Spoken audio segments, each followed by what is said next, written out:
Como adelantamos en el primer bloque, vamos a meternos con cuestiones de la ciudad, temas de seguridad o de inseguridad, podríamos incluso pensarlo. Mucho se ha hablado y escrito en los últimos días a raíz del asesinato de Lucas González, este adolescente futbolista de Barraca Central la semana pasada, a manos de la policía de la ciudad, vestidos de civil, en el barrio de Barracas, bueno, en un terrible hecho de gatillo fácil, uno más aquí en la ciudad. Y para analizar un poquito esta situación, este caso, porque la verdad que conmociona muchísimo, está del otro lado Ariel Larroude, él es director del Observatorio de Política Criminal, a quien ya saludamos. Ariel, ¿cómo estás? Fede Flumini y Juan Cuenca te saludan de este lado. ¿Qué tal, Fede, Juan? Buenos días, compañeros y compañeras. Saludos a todos. Gracias. Bueno, gracias por estos minutos. Y bueno, Ariel, mirá, queríamos conversar un poquito con vos en relación a este caso, porque, nada, como decía recién, conmociona muchísimo que a esta altura de las circunstancias tengamos que seguir informando, hablando y vivenciando cosas como estas que todavía parecen incomprensibles, ¿no? Como la policía de la ciudad totalmente de civil embiste un auto, dispara como si nada y lamentablemente termina matando a un pibe, ¿no? ¿Qué análisis haces? Digamos, esto se ha hablado, digamos, fundamentalmente de las autoridades políticas de la ciudad como una cuestión más de un caso aislado. Bueno, ¿qué te parece? ¿Qué análisis se puede desprender de todo esto? Bueno, obviamente una consternación, ¿no? Profundamente preocupado por esta situación, pero además particularmente por cómo fueron los hechos, ¿no? Uno no encuentra a veces una lógica para explicar, ¿no? Porque hay ciertos comportamientos por parte de las fuerzas de seguridad, sean locales, sean federales, que puedan graficar a veces algunas situaciones. Pero el hecho de que 3 policías hayan desenfundado un arma, le hayan dado 2 tiros en la cabeza a un chico, más allá de lo que pueda llegar a ser el caso, digo, sacando obviamente de discusión que es un caso de gatillo fácil, digo, si lo que está atrás es un pedido de coima, lo que está atrás es un circuito de recaudación propio de la policía, digo, a mí lo que me sorprende es la gravedad del hecho. Es decir, la gravedad, la no medición de la violencia aplicada sobre este caso concreto. Y más me preocupa también la labor judicial. No nos olvidemos que estos policías tuvieron 3 días para poder armar su defensa, que obviamente es un derecho constitucional que les asiste, pero lo hicieron en libertad, lo pudieron hacer todos juntos, cosa que obviamente jurisdiccional, en términos jurisdiccionales, eso también está discutido.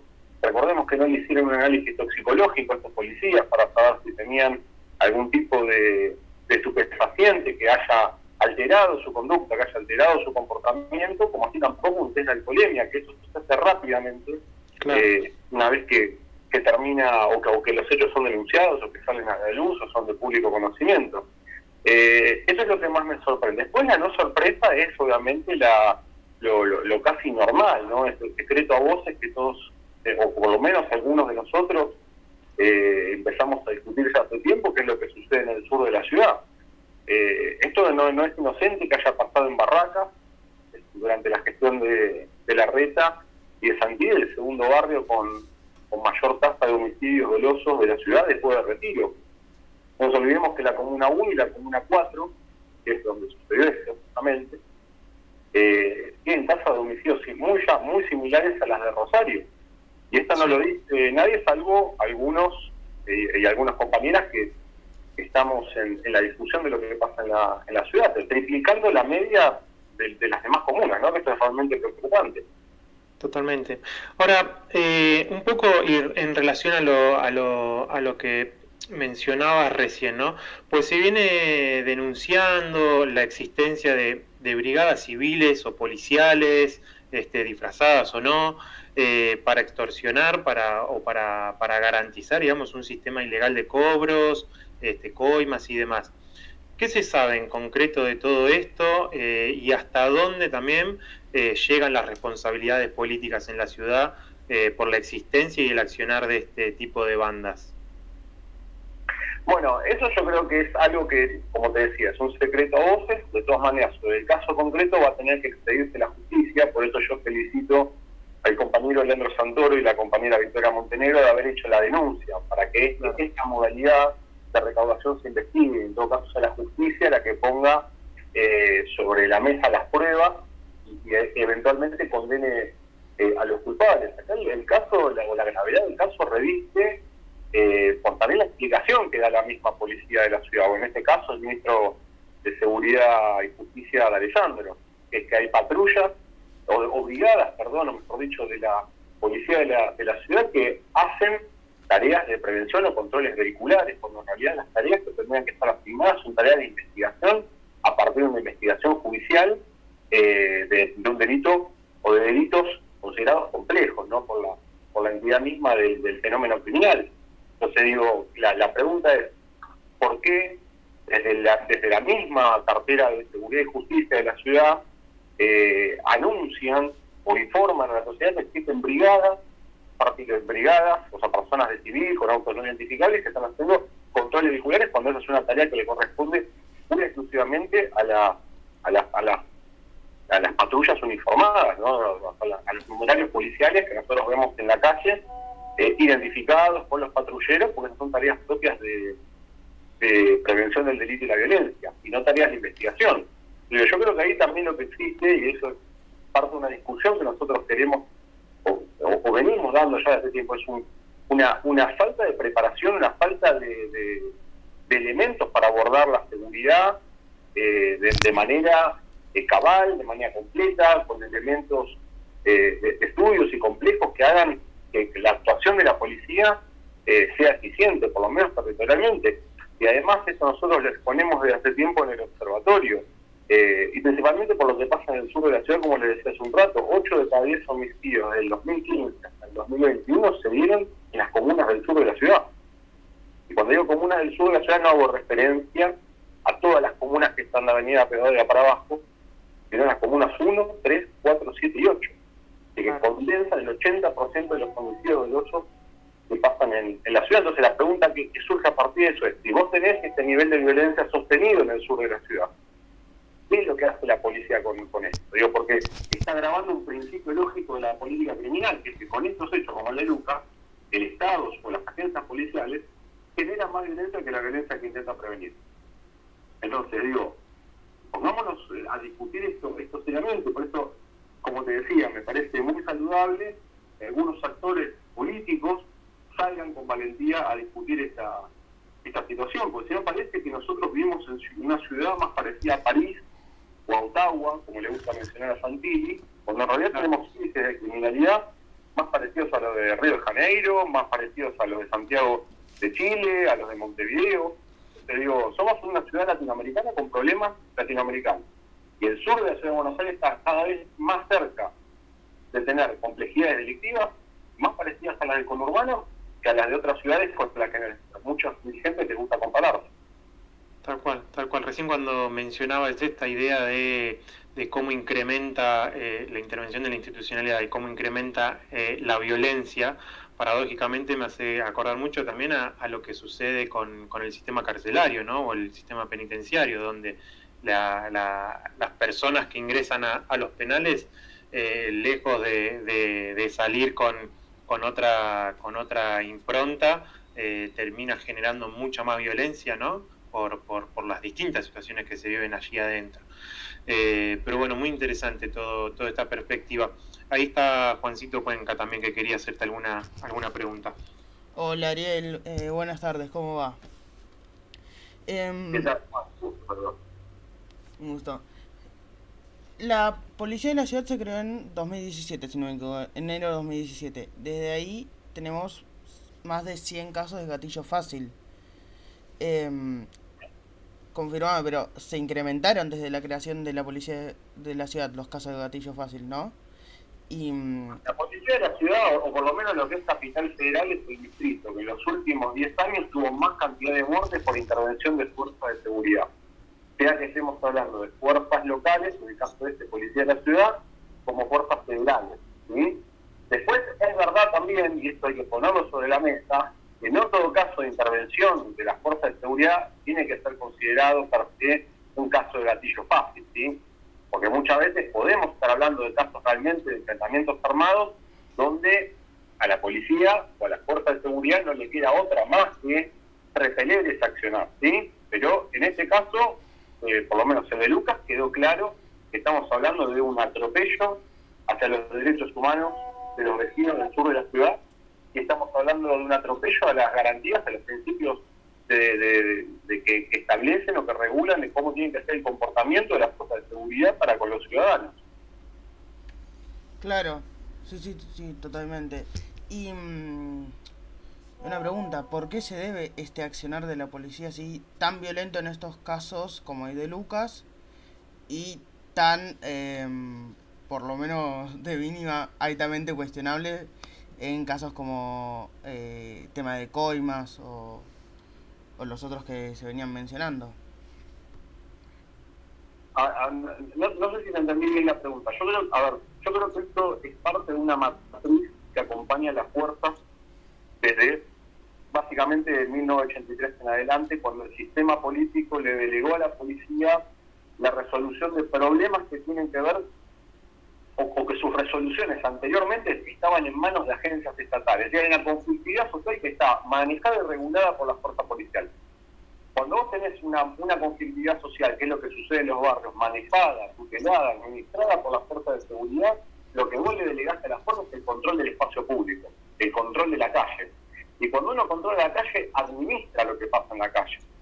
Es decir, administra la delincuencia, administra a quién persigue y a quién no persigue, con qué herramientas persigue y con qué herramientas no, por qué se persiguen determinados delitos, determinadas comunas, y los mismos delitos en otras comunas no son perseguidos. Bueno, todo eso es lo que nosotros tenemos que poner en discusión. Esto creo que tiene que ver con un paradigma del control de la calle, que es el que le estaba mencionando, cuando en realidad el paradigma que tendría que atravesar las fuerzas de seguridad, el paradigma que tendría que atravesar la cartera de justicia y de seguridad en la Ciudad de Buenos Aires, tendría que ser el control de la delincuencia, el control del delito, que es reducir justamente la criminalidad según las reglas que establece la Constitución y el Código de Procedimiento. Que eso no significa de ninguna manera tener una mirada permisiva respecto del crimen, respecto al delito, pero sí es celosa y rigurosa de cuáles son los métodos que las fuerzas aplican para poder prevenir hechos de violencia y delictivos. Entonces digo, me parece que esto es parte de una gran discusión que tenemos que dar en la Argentina, una discusión que el peronismo se ha escapado, que no ha dado con herramientas útiles y que eso ha delegado o ha hecho que esa discusión sea parte de tanto en forma mediática o discursiva, haya sido agarrado y tomado como bandera por la derecha, ¿no? Encima en esta nueva configuración de las derechas, de una derecha que está cada vez tirando más piedras hacia la presencia estatal y que prefiere un retroceso justamente de la actividad que hace el Estado, pero no pone reparos en un Estado violento, a lo cual el problema no sería el Estado, sino qué intereses afecta y hasta dónde la derecha busca llegar. No, está clarísimo. Eso, para ir redondeando, creo, la idea, para el que está del otro lado y te escucha, Ariel, o sea, ¿por dónde te parece en concreto, digamos, más desde lo llano, por dónde se puede empezar? ¿Con qué medidas públicas, ya sea desde la ciudad o desde la nación, digamos, se puede trabajar en concreto para allanar este camino y cambiar, digamos, esa perspectiva de lo que hablas del control más territorial y demás? Bueno, mira, yo creo que la primera política de seguridad que tiene que aplicarse en la Ciudad de Buenos Aires es la política del desarme, que tiene que tener obviamente una impronta no solamente local, porque no es un fenómeno endémico, es que no es un problema solamente de la Ciudad de Buenos Aires, sino a nivel nacional, pero la primera política, o sea, el ABC de cualquier política de seguridad es desarmar a la sociedad civil, ¿sí? Para que esté bien claro quién es el que tiene que tener el monopolio de la fuerza, y obviamente reducir la cantidad de riesgos y de muertes que se generan por la tenencia o el mal uso de armamento. Después, por otro lado, en la ciudad de Buenos Aires lo que tiene que haber justamente es esto que te decía, un cambio de paradigma, dejar de que las fuerzas estén para controlar lo que pasa en el territorio, sino para controlar lo que pasa en el delito. Es decir, nosotros sabemos en la ciudad de Buenos Aires dónde están los talleres clandestinos, sabemos que están en Flores, sabemos dónde comprar un autoparte, sabemos que está en Warner, sabemos dónde comprar un celular robado, tenemos que ir a la zona de Microcentro, Avenida Corrientes, etc. Es decir, nosotros tenemos ya en nuestro ADN cultural cuáles son las zonas complejas que tiene la ciudad. Bueno, ahí es donde tiene que atravesar la policía para reducir la tasa de criminalidad. O sea, una política criminal fuerte, o la mejor política criminal, no es la que revigoriza a su fuerza policial, no es la que le da más poder a la policía, sino la que reduce el delito en el marco del Estado de Derecho. Y para eso necesitas de la policía. Puede decir, nosotros tenemos que dejar de pensar a la policía como un actor o un enemigo dentro de un proceso de transformación política y social. La policía tiene que estar adentro de esa transformación, ¿sí? Porque nosotros no, pero digo, muchos de los espacios políticos tenemos un discurso muy crítico respecto de las fuerzas, pero después no dudamos ni un solo minuto en llamar al 911 si sabemos que hay un problema en la calle o nos pasa algo a nosotros o algún familiar. Entonces, esa dicotomía que entra rápidamente en juego, nosotros tenemos que salvaguardar. Ahora bien, ¿esto quiere decir que tengamos que tener justamente esta mirada permisiva? De ninguna manera. Bien celosos y tenemos que ser custodios de una democracia que tanto nos costó conseguir y tanto nos costó construir. Pero como te decía, esos son los dos pilares. Y después, el tercer pilar y básico de todos es empezar a centrar a la justicia dentro de la discusión por la seguridad en la Ciudad de Buenos Aires. Entonces, recuerden, amigos, que la Ciudad de Buenos Aires tiene un poder judicial propio que nadie, o que muy pocos conocen, los que son los juzgados penales y prevenciones de falta, que tienen justamente jurisdicción en delitos muy pequeños que tienen que ver justamente con esta regulación territorial. Entonces nosotros tenemos dentro de la misma ciudad, en la capital federal, distintos fueros. Tenemos un fuero penal contra prevenciones de faltas, un fuero penal ordinario, o los juzgados de instrucción, y un fuero federal. Y aún así no sabemos con qué herramientas perseguir los distintos delitos que pasan en la ciudad. Y ustedes fíjense esto, un robo, por ejemplo, en la Ciudad de Buenos Aires, que es el 60% de los delitos que se denuncian, son investigados por la Justicia Nacional, con financiamiento de todos los argentinos. Claro. Cuando en realidad tendría que ser juzgado por tribunales porteños, porque es impensado, por ejemplo, que un tribunal cordobés sea financiado con impuestos que pagan los porteños. Es decir, nosotros como porteños, por lo menos yo, en este caso, no pondré un peso para que la justicia cordobesa resuelva sus propios problemas. Tienen que ser los cordobeses los que se hagan cargo de su propia criminalidad. Bueno, esto en la ciudad no pasa. Y nadie lo pone en discusión. Entonces digo, sentar la justicia a la mesa también es sentar y rever y repensar con qué estrategias nosotros, o con qué herramientas vamos a llevar adelante esa reducción del delito en el marco del Estado de Derecho. Y ahí sí necesitamos de fiscalía, necesitamos de juzgados, necesitamos una defensa activa también. Vos ahí nombrabas recién, y con esto cierro, para no ocuparle más tiempo, del tema de la readaptación de la gente privada de la libertad. Bueno, el patronato de justicia, lo que tenemos como patronato de liberados, es una deuda que tiene la democracia argentina respecto de qué es lo que pasa con la gente que estuvo presa, ¿sí? Y una política criminal sustentable no es aquella que pone mayor cantidad de gente detenida, sino un alza en la tasa de prisionización. No habla del éxito de una política criminal, habla del fracaso del Estado. El fracaso del Estado en lo que respecta a la inclusión social, principalmente porque los delitos que se persiguen, los delitos por los cuales la gente va a presa, son robos y hurtos, ¿sí? Entonces digo, ese repensar es que nosotros tenemos que centrar la misma. El observatorio se ofrece en la Ciudad de Buenos Aires como una herramienta para ello, y bueno, nosotros obviamente agradecemos la invitación y la charla con ustedes. Ariel, muchísimas gracias por estos minutos, por la explicación. Sobre todo es muy rico, digamos, la perspectiva y también da cuenta de la complejidad, ¿no? De lo enmarañado que es todo este sistema institucional en relación a los temas de seguridad, de justicia y demás. Y bueno, sin duda que hay que trabajar muchísimo y militar muchísimo también este tipo de causas, ¿no? Que es importante también que desde los sectores populares se dé. Sí, militarlo inteligentemente. Inteligentemente significa no solamente tener una política activa o reactiva respecto de lo que son los excesos de la fuerza, sino de cómo nosotros incorporamos las fuerzas policiales al proyecto político que nosotros soñamos como militantes en este caso, de las cuestiones de seguridad y justicia en la ciudad. Así que les agradezco a ustedes, les mando un abrazo y bueno, nos estamos hablando pronto. Estamos en contacto. Gracias a vos. Un abrazo grande, Ariel. Un abrazo. Bien, ahí pasaba Ariel Larroude, director del Observatorio de Política Criminal, pasaba aquí por Dicho y Hecho.